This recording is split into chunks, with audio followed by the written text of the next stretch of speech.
സംസാരിക്കാൻ പോകുന്നത് റീയൂസ്ഡ് കണ്ടന്റിനെ കുറിച്ചാണ്. നമ്മൾ കണ്ടിന്യൂസ് ആയിട്ട് ആ വീഡിയോസാണ് ഇടുന്നത്.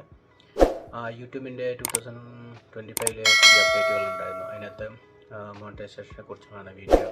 ഓൾറെഡി അവർ എങ്ങനെ ചെയ്യണം എന്നുള്ളതിനെ കുറിച്ചാണ് അവർ ഇട്ടിരിക്കുന്ന വീഡിയോ. അതിനകത്ത് പ്രത്യേകിച്ച് പറഞ്ഞത് റീയൂസ്ഡ് കണ്ടന്റിനെ കുറിച്ചാണ്. റീയൂസ്ഡ് കണ്ടന്റിനകത്തും അവർ വളരെയേറെ ഒട്ടുമുക്കാലും പറയുന്നത് റീയൂസ്ഡ് കണ്ടന്റ് വെച്ച് വീഡിയോ ചെയ്യുവാണെങ്കിൽ നമ്മൾ ടൈം വേസ്റ്റ് എന്നാണ് ഉദ്ദേശിക്കുന്നത് ഏറ്റവും കൂടുതൽ. കാരണം നമുക്ക് മോണിറ്റൈസേഷൻ കിട്ടുമെന്ന് ഉറപ്പില്ല. അതുപോലെ തന്നെ അതിനകത്ത് അവർ നല്ലപോലെ റിവ്യൂ ചെയ്യാൻ നമ്മുടെ ചാനലിലെ പല ക്രൈറ്റീരിയയിൽ അവർ റിവ്യൂ ചെയ്തിട്ട് മാത്രമേ നമ്മുടെ വ്യൂസിന് അല്ലെങ്കിൽ നമ്മുടെ ചാനൽ മോണിറ്റൈസേഷനോ അല്ലെങ്കിൽ ആ ക്രൈറ്റീരിയ ഒക്കെ കംപ്ലീറ്റ് ചെയ്തോ ഇല്ലയോ എന്നൊക്കെ അവർ നോക്കത്തുള്ളൂ. ഒട്ടുമുക്കാൽ ആൾക്കാർ വീഡിയോ എടുത്തിട്ട് അതിനകത്ത് വേറെ അവരുടെ ഓൺ ഐഡിയാസൊക്കെ ആഡ് ചെയ്തിട്ട് അല്ലെങ്കിൽ വീഡിയോസൊക്കെ കമ്പൈൻ ചെയ്തിട്ട് അല്ലെങ്കിൽ റിയൽ വീഡിയോസ് അതിനകത്ത് മിക്സ് ചെയ്തൊക്കെ വീഡിയോസ് ഉണ്ടാക്കുന്നുണ്ട്. അത് യൂട്യൂബിലേക്ക് എത്രയും ഫലവത്താവും എന്നുള്ള കാര്യം അതിനകത്ത് അറിയത്തില്ല. നമ്മൾ അപ്ഡേറ്റ് ചെയ്തതിന് ശേഷം മോണിറ്റൈസേഷൻ്റെ ക്രൈറ്റീരിയ ഒക്കെ കംപ്ലീറ്റ് ചെയ്ത് നമ്മൾ അപ്ലൈ ചെയ്തതിന് ശേഷമായിരിക്കും ഇതിൽ അറിയുന്നത്. അപ്പോഴത്തേക്കും നമ്മൾ ഒരുമാതിരി നല്ലൊരു ടൈം അതിനുവേണ്ടി സ്പെൻഡ് ചെയ്തിട്ടുണ്ടാവും.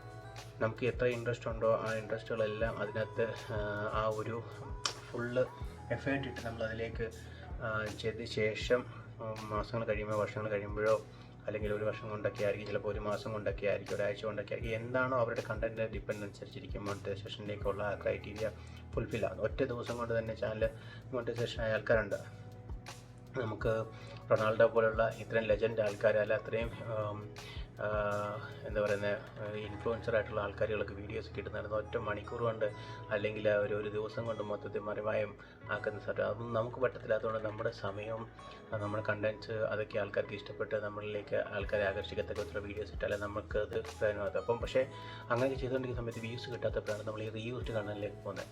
യൂട്യൂബിൽ വീഡിയോസ് നോക്കുമ്പോൾ പല വീഡിയോസിന് മാത്രം അതിനകത്ത് കറോസിൻ്റെ വീഡിയോസിൻ്റെ വ്യൂസ് കാണാം, സബ്സ്ക്രൈബ്സ് കാണാം. ഇത് കാണുമ്പോൾ നമ്മൾ ഇൻട്രസ്റ്റ് നോക്കി അതൊക്കെ അവരുടെ വീഡിയോസൊക്കെ കോപ്പി ചെയ്തിട്ടാറുണ്ട്. അതൊക്കെ നമുക്ക് വലിയൊരു ബുദ്ധിമുട്ടാവും. ഈ റീൽസ് കണ്ടതിനകത്ത് മ്യൂസിക്കോ അങ്ങനെയുള്ള സംഭവമേ ഒരിക്കലും യൂസ് ചെയ്യാൻ പാടില്ല.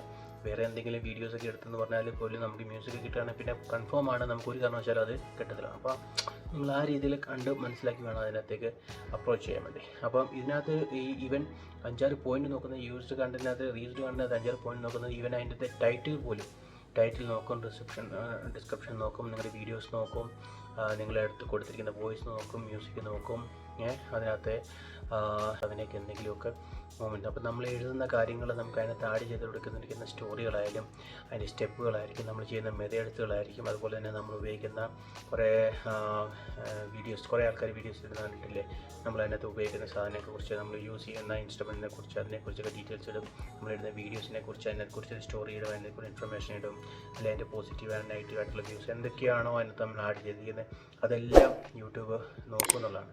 ഈവൻ ചില ആൾക്കാർ വീഡിയോസിൻ്റെ വ്യൂസ് നോക്കിയിട്ട് നമ്മൾ തന്നെ ചെയ്യും ആ തമ്പനെയിലോ അതുപോലത്തെ സാധനങ്ങൾ കോപ്പി ചെയ്യുകയും അതുപോലത്തെ ടൈറ്റിൽസുകൾ കോപ്പിയൊക്കെ ചെയ്യുന്നില്ല. അതുപോലെ തന്നെ സെയിം ടൈറ്റിൽസുകൾ കോപ്പി ചെയ്തിട്ട് തന്നെ നമുക്ക് ഏറ്റവും വലിയൊരു പ്രോബ്ലമാണ്. അപ്പോൾ നമ്മൾ ആ ഒരു വേയിൽ വേണം അതിനെ നോക്കാനും അതുപോലെ തന്നെ ഫിൽട്ടർ ചെയ്ത് വേണം നമ്മുടേതായിട്ടുള്ള ഐഡിയയിലേക്ക് അത് മാറ്റാൻ വേണ്ടി. എങ്കിൽ പോലും അൽഗോരിതം രീതിയിലാണല്ലോ നമ്മുടെ യൂട്യൂബിൻ്റെ വ്യൂസിനെ കാര്യമെങ്കിൽ അവർക്ക് നോക്കുന്നത്. ആ സമയത്ത് ഒരാളിരുന്ന് നോക്കുമായതുകൊണ്ടോ അല്ലെങ്കിൽ അങ്ങനെയാണെങ്കിൽ അങ്ങനെയൊക്കെ ചെയ്യുമ്പോഴായിരിക്കും നമുക്ക് എന്തെങ്കിലുമൊക്കെ പ്രയോജനം കിട്ടും. പക്ഷേ ഇതൊരു സിസ്റ്റമാറ്റിക് രീതിയിൽ പോകുമ്പോൾ അതിനകത്ത് എന്തൊക്കെ വ്യത്യാസങ്ങൾ കാണുന്നു അല്ലെങ്കിൽ അവർ പറഞ്ഞിരിക്കുന്ന പോളിസികൾ നമ്മൾ ഫോളോ ചെയ്യുന്നില്ലെങ്കിലോ മസ്റ്റായിട്ടും ആ ചാനൽ റിജക്റ്റ് ആയി പോവുകയാണ് ചെയ്യുന്നത്. പിന്നീട് അവസരം കിട്ടുമെങ്കിൽ പോലും ഒരു വട്ടം നമുക്ക് നമ്മുടെ ഒരു നെഗറ്റീവ് ഇമ്പാക്റ്റ് നമ്മുടെ ചാനലിൽ വന്നു കഴിഞ്ഞാൽ പിന്നെ ആ നെഗറ്റീവ് ഇമ്പാക്റ്റിലേക്കും പോസിറ്റീവായിട്ട് ഇമ്പാക്റ്റിലേക്കും നമ്മുടെ ചാനൽ കൺവേർട്ട് ചെയ്യത്തക്കത്തിലുള്ള പല കാര്യങ്ങളും ഇത്രയും വലിയ ഒരു യൂട്യൂബ് പ്ലാറ്റ്ഫോമിലുണ്ടാവും. നമ്മുടെ ചാനലിലെ വ്യൂസൊക്കെ ഇത്രയും ഹൈപ്പായിട്ട് വന്നുകൊണ്ടിരിക്കുന്ന സമയത്ത് ഇതുപോലൊക്കെ ഇഷ്യൂസുകൾ സംഭവിക്കുകയാണെങ്കിൽ അത് നമുക്ക് തന്നെയാണ്, നമ്മുടെ ചാനലിനാണ് അതിൻ്റെ പ്രോബ്ലം. അപ്പോൾ നമ്മൾ തുടക്കം തന്നെ നല്ല രീതിയിൽ നമ്മുടേതായിട്ടുള്ള രീതിയിൽ ചാനൽ തുടങ്ങുക, അല്ലെങ്കിൽ ആ യൂട്യൂബ് പറയുന്ന പോളിസികൾ അതുപോലെ തന്നെ പാലിച്ചുകൊണ്ട് നമ്മുടെ ചാനൽ മുന്നോട്ട് പോവുകയാണെങ്കിൽ നമുക്ക് ബെറ്റർ ഒരു വ്യൂസുകൾ കിട്ടാനും നമ്മുടെ ചാനൽ നല്ല ഗ്രോത്ത് ആകാൻ സാധിക്കുന്നതാണ്.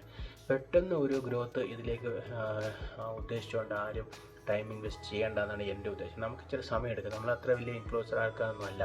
അപ്പോൾ നമ്മുടെ ഒരു വീഡിയോസ് ഒരു വട്ടം നമുക്ക് റണ്ണായി കിട്ടിക്കഴിഞ്ഞാൽ പിന്നെ നമ്മൾ മസ്റ്റ് ചില കാര്യങ്ങൾ പിന്നീട് നോക്കുക, അതനുസരിച്ച് നോക്കുകയാണെങ്കിൽ നമ്മുടെ ചാനൽ നല്ലപോലെ ഗ്രോത്തായി മുന്നോട്ട് പോകാൻ സാധ്യതയുണ്ട്.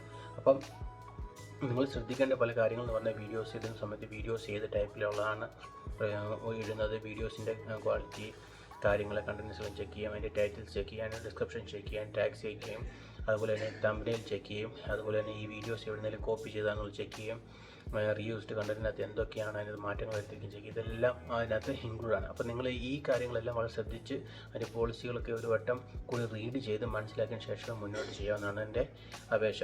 അപ്പം നെക്സ്റ്റ് ഇതുപോലത്തെ ഒരു വീഡിയോസുമായിട്ട് പിന്നീട് കാണും വരെ വണക്കം.